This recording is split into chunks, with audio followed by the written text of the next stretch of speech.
When you're buying a home, there's a bunch of milestones. You look at houses, you get your offer accepted, you have your inspection, and then you have your appraisal. But what the heck is an appraisal? I'm Nick D, and I'm here to give you the Realty on Realty. So what is an appraisal? Well, according to Investopedia.com, an appraisal is an unbiased professional opinion of the value of a home and is used whenever a mortgage is involved in the buying, refinancing, or selling of that property. It's always used when you get any kind of loan to buy a home or you're refinancing. What's almost just as important is what it's not. It's not the de facto price of what that property is. So, for example, everybody's got a different value of price. I value properties different than my buyers do, and an appraiser does differently as well. An appraiser, for example, doesn't factor in that there's brand new appliances in the home. That's not part of the property, right? As opposed to a buyer who is ecstatic about a new stove, fridge, whatever, something that can cost $10,000 in total. It's also important to note that people have different tastes. I know, for example, that I have had clients who love these 1950s mid-century homes that haven't been touched. However, there's a lot of people that would walk in there and be like, it just needs updating. I gotta get rid of these hardwood floors or whatever, right? I gotta get rid of these bright blue cabinets. I don't know, whatever people don't like, I don't know. An appraiser goes to the property and fills out this massive report on how they came to the value of the price. They'll look at comparable listings. A lot of times they like to use the Uniform Residential Appraisal Report from Fannie Mae for single family homes to do this. The appraiser must describe the interior and exterior of the property with all of its features.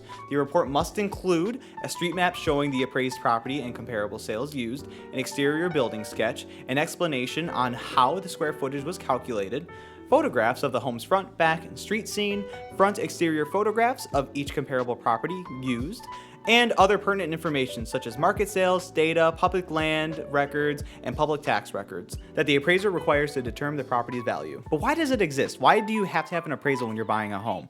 What's it matter to the bank what price you buy it at? Well, the simple answer is that it's collateral. So if you default on paying your loan, the bank acquires your property. If they believe the property is worth less than what you bought it for, then they're taking a significant loss right up front. There's two different scenarios when you buy a home. Let's take an example. You're buying a home at $200,000, okay? Scenario one, the home is appraised above value or at value. Basically, the bank sees it as the house is worth more or just as much as you're paying for it. You're fine, you move forward. Scenario two is that it appraises lower. So if we're buying this house at $200,000, let's say it appraises at $195,000.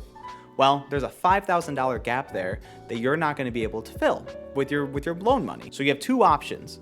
You either, as a buyer, bring that additional money in capital to closing that gets added onto your closing costs, and so that would be an extra $5,000, or you negotiate a new price with the sellers.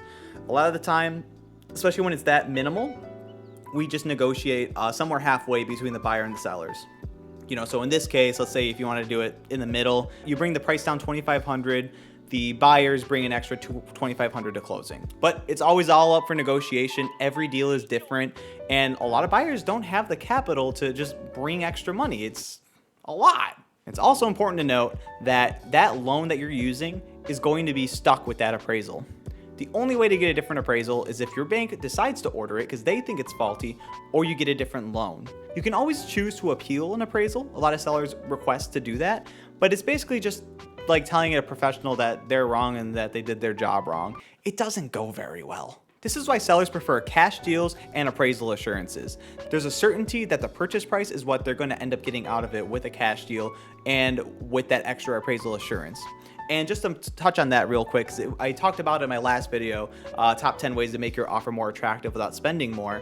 An appraisal assurance is essentially the buyer pledging that they're going to pay up to a certain amount to fill the gap of a bad appraisal. So in our example where you're buying a house for $200,000, if it came in at $195,000 and you already said previously that you pledged a $5,000 appraisal assurance, then there wouldn't be a negotiation. You said, I am going to pay that $5,000 gap. That's how that works. But that's basically what an appraisal is. So if you have any other questions, leave a comment below. Please, of course, hit like and subscribe. I hope you're liking this kind of content. And if there's any other kind of questions you have in real estate, please let me know and I can make a video about it. And a reminder, if you're in the Metro Detroit area and you're looking for a realtor that you can trust, see my website, nickd.realty, and send me a message. We can talk. All right, guys, that's been the Realty on Realty. I'll see you next time.